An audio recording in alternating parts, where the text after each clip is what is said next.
Hello guys, good morning. It's me Amrutha. അപ്പോൾ welcome to another കുട്ടി vlog. ഞാൻ എന്താ എവിടെ തന്നെ, അതായത് ട്രിവാൻഡ്രത്തുള്ള ഹോട്ടൽ ഓബൈ താമരയിൽ തന്നെയാണ് കേട്ടോ ഉള്ളത്.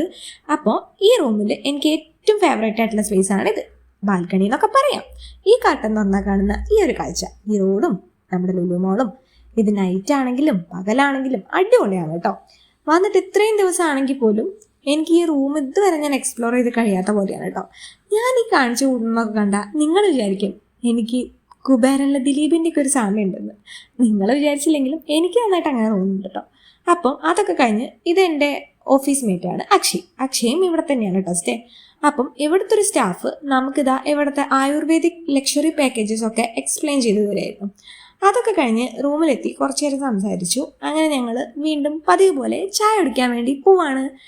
അപ്പം ഇന്നത്തെ ബ്രേക്ക്ഫാസ്റ്റിൻ്റെ തുടക്കം എന്ന് പറയുന്നത് കള്ളയപ്പത്തിലാണ് കേട്ടോ. ഇവിടുത്തെ കള്ളയപ്പം വൺ ഓഫ് ദി ബെസ്റ്റ് ആണ്. അപ്പം ആദ്യം തന്നെ നല്ല ചൂട് പറക്കുന്ന കള്ളയപ്പവും അതിലേക്ക് നല്ല ചിക്കൻ സ്റ്റൂവും കൂട്ടി ഒരു പിടി പിടിച്ചു. പിന്നെ നമ്മൾ യൂഷ്വലി കഴിക്കുന്ന പോലെ ഫ്രൂട്ട്സും നട്ട്സും ചെറിയ സാൻഡ്വിച്ചും കാര്യങ്ങളൊക്കെ കഴിച്ചു. ആദ്യമായിട്ടാണ് കേട്ടോ ലൈഫിൽ ഇത്രയും നല്ലൊരു ലക്ഷറി ലൈഫൊക്കെ എൻജോയ് ചെയ്യുന്നത്. അപ്പോൾ അതും കഴിഞ്ഞിട്ട് ഇവിടുത്തെ സ്പെഷ്യലാണ്, ഇതൊരു നോർത്ത് ഇന്ത്യൻ സ്റ്റൈൽ റൊട്ടിയാണ്. അതിലേക്ക് ഇവർ ഉണ്ടാക്കുന്ന ഒരു എഗ് മസാലയുണ്ട്, അത് അടിപൊളിയാണ്, അത് ബെസ്റ്റ് തന്നെയാണ്. അപ്പം അതും കഴിച്ചു. ഇതെല്ലാം ഞാൻ ഒറ്റയ്ക്ക് കഴിക്കുന്നതല്ല കേട്ടോ, എൻ്റെ കൂടെയുള്ള ഫ്രണ്ട്സും കൂടെ കൂട്ടി കഴിക്കുന്നതാണ്. അപ്പം ഇവിടെ ഉള്ളതിൽ വെച്ചിട്ട് എൻ്റെ ഏറ്റവും ഫേവറേറ്റ് ആയിട്ടുള്ള സീറ്റാണ് ഈ കോർണർ സീറ്റ് എന്ന് പറയുന്നത്. ഇവിടെ നിന്ന് കഴിക്കുമ്പോഴുള്ള വ്യൂ അടിപൊളിയാണ്.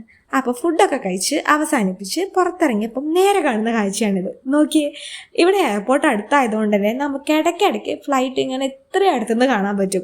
ഇതെൻ്റെ റൂമിൽ നിന്നും കാണാൻ പറ്റും കേട്ടോ, അടിപൊളിയാണ്.